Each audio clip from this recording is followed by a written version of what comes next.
2022. The floor is now open for public comment. Do we have any speakers who are signed up?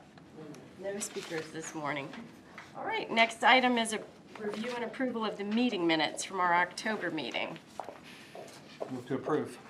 Got a motion and a second. All in favor say aye. Aye. Aye. All opposed, same sign. That motion carries. Next item is review of the financials.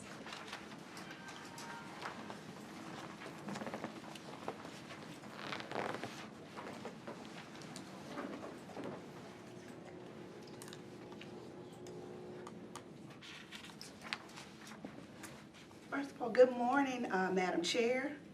Good morning, Vice Mayor. And good morning, Councilman Bogucci.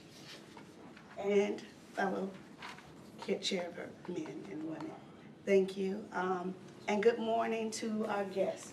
I will be presenting October 2022's financials.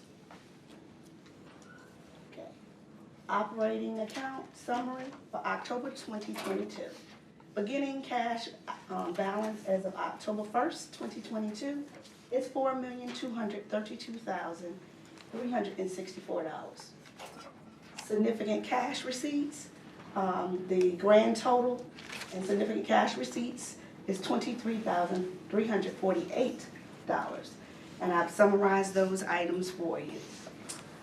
Significant cash disbursements, grand total significant cash disbursements, $528,681.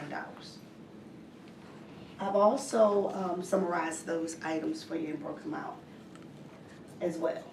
The ending cash for October 31st, 2022 is $3,717,897.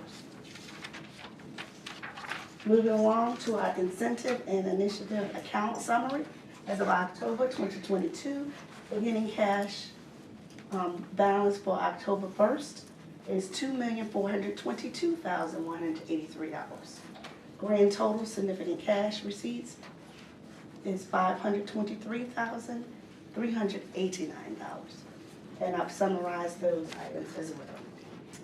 Significant disbursements, grand total significant cash and disbursements is $39,713.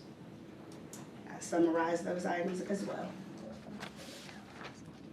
Giving us an ending cash balance as of October 31st, 2022, $2,905,553.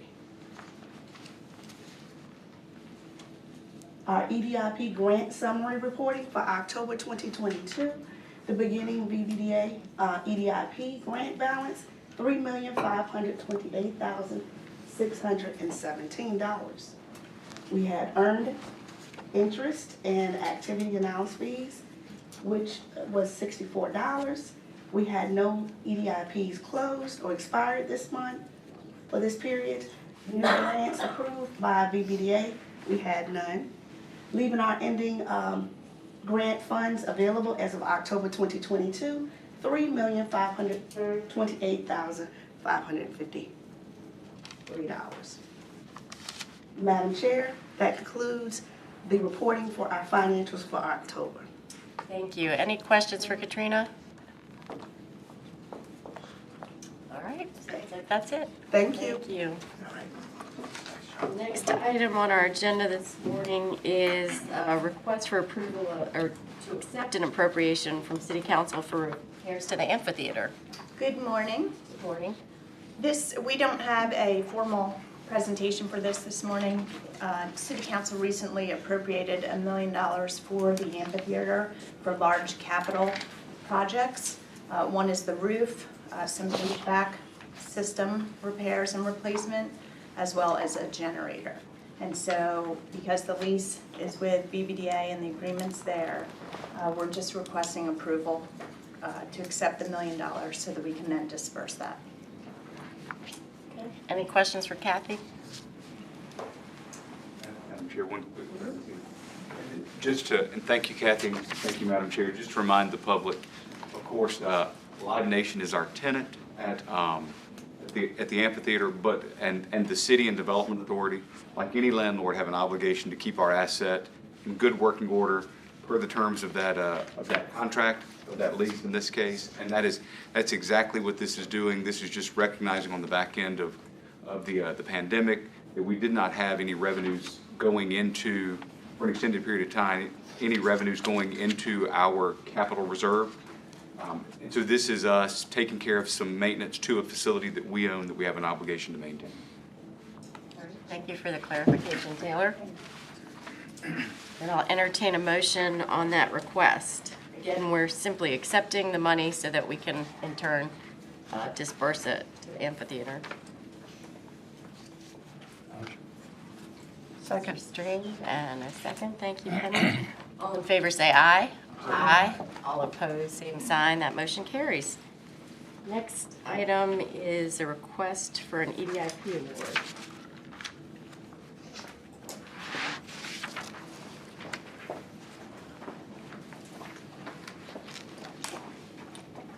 All right, good morning, Madam Chair, Vice Mayor, Councilman Bellucci, and members of the authority. This morning's EDIP request is for steel. Here are disclosures.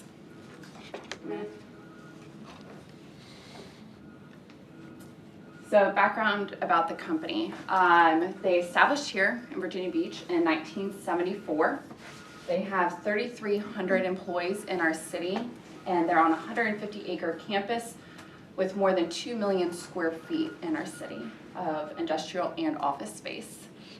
They're a worldwide exporter of products to more than 90 countries from our home location. And over the past 20 years, the city has awarded $1.8 million in grants, and this has leveraged nearly $185 million in additional capital investment.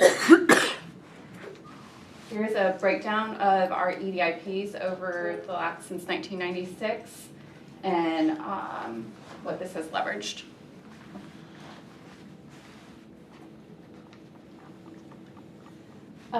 This project that we're going to talk about this morning is an expansion of the Saul Guide bar, so the top right picture. That'll be at the facility 825 London Bridge Road.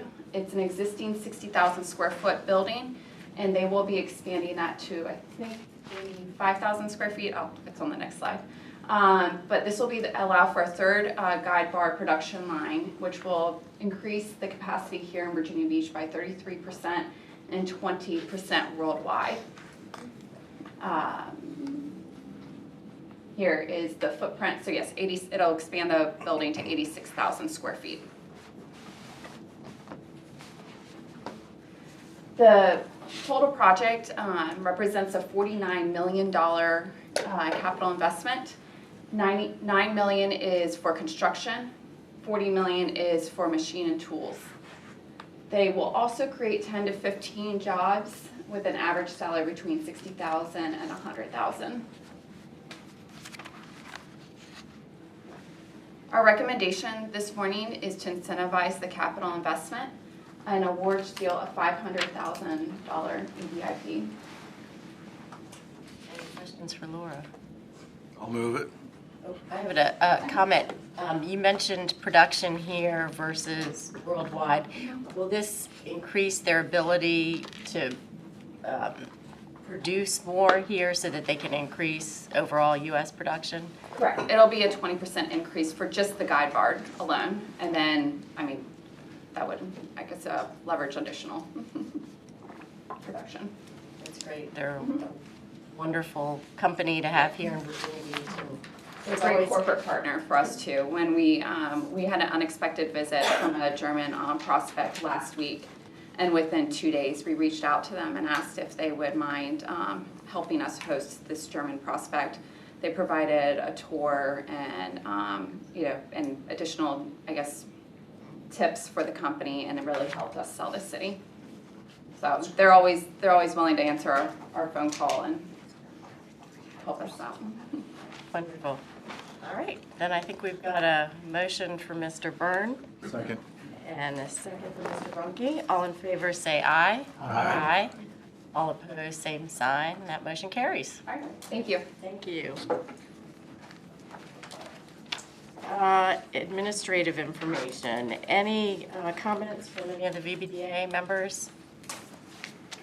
I had, Mike Standing had called me and asked if we would either get together or talk about the strategic plan, which I know that there was a company that did a strategic plan for economic development, but it's probably a good idea for us to revisit that and take a look at what the recommendations were. So that was his suggestion. I don't know if we can do a work session or some type of get-together here.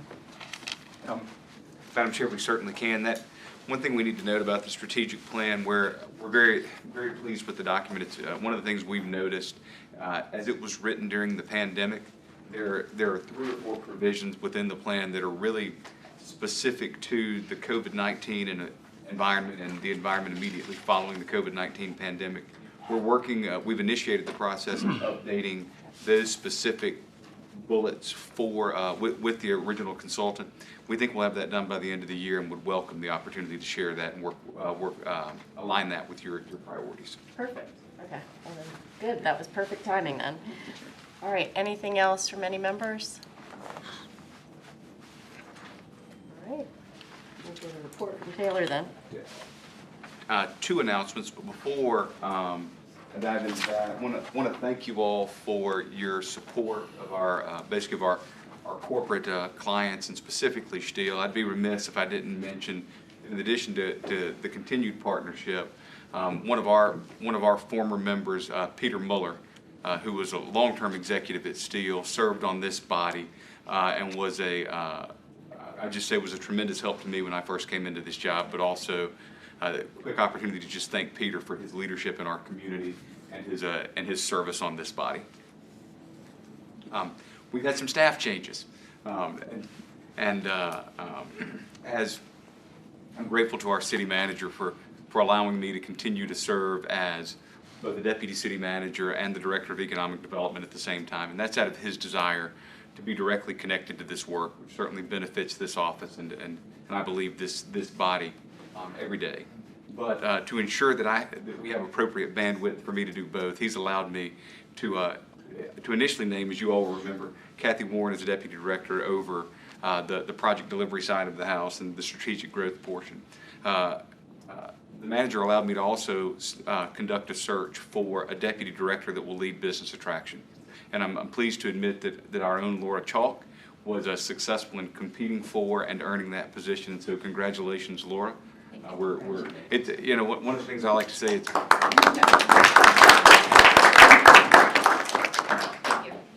and in all this, what I'm about to say will be true for all 4 staff changes I'm about to mention. But I've always believed that it says a lot about organizations that sort of grow and promote their own, and it says more about organizations that don't. And so I'm really proud that all 4 of the staff advancements that we're going to list here today are internal members of our team that were able to compete and win these positions against peers from outside our organization. Our own Charlie Bauman, who joined us as a business development rep 2, give or take 3 years ago, has moved from rep 2 to senior, and now Charlie is moving into the role that Ray White is vacating with his retirement. So Charlie, welcome. We're glad to have Charlie named as the business development coordinator, currently leading our domestic portfolio. Vicki Kelly, who you all will know from her time serving this body, taking your minutes as the clerk of the authority, has moved up to administrative specialist 1, and then and Elizabeth Parker, who you now see taking your minutes, is moving into the role as clerk of the authority, serving as an administrative technician. And so again, all 4 of these changes are members of our own team that competed for and earned these positions on the merit. And so I'm so proud of the work that they do for our city every day, and I'm so grateful for their willingness to to grow and stay with us. The other thing is we have a Christmas party, or excuse me, a holiday party coming up in about 3 weeks. Ladies, help me, the 9th or the 7th? December 7th, we'll be having our annual holiday gathering, and we certainly hope that you all can join us. And hopefully you've already received an invitation. But in the event that it sort of is buried in your email, December 7th, we hope that you're all able to join us, and members of the public are able to as well. Time and where? It's going to be at the Westin, 5 o'clock, 5 o'clock. 5 to 7. That's all I have. Thank you. Wonderful, thank you. All right, any other comments for the good of the group? If not, I'll go ahead and convene us to a closed session. The chair will entertain a motion to recess into a closed session pursuant to the exemptions from open meetings allowed by Section 2.2-3711A Code of Virginia as amended for the following purposes. Contracts. Discussion of the award of a public contract involving the expenditure of public funds, including interviews of bidders or offerers and discussion of the terms or scope of such contract, where discussion in an open session would adversely affect the bargaining position or negotiating strategy of the public body pursuant to Virginia Code Section 2.2-3711A 29, publicly held property, discussion or consideration of the acquisition of real property for public purpose or the disposition of publicly held real property, where discussion in an open meeting would adversely affect the bargaining position or negotiating strategy of the public body pursuant to Virginia Code Section 2.2-3711A3, legal matters, consultation with legal counsel, and briefings by staff members or consultants pertaining to actual or probable litigation, where such consultation or briefing in open meeting would adversely affect the negotiating or litigating posture of the public body, and consultation with legal counsel included or retained by a public body regarding specific legal matters requiring the provision of legal advice by such counsel pursuant to Virginia Code Section 2.2-3711A7. I need a motion and a second, and then we'll have a roll call vote. Motion. A motion Second. and a second, and a roll call vote, Elizabeth. David Byrne, Yes. William Brown, Yes. William Brunske, Yes. Neka Chiazor, Yes. Penny Morgan. Yes. Lisa Murphy, Yes. Joe Strange. Yeah. Gunther Weissenziel. Yes.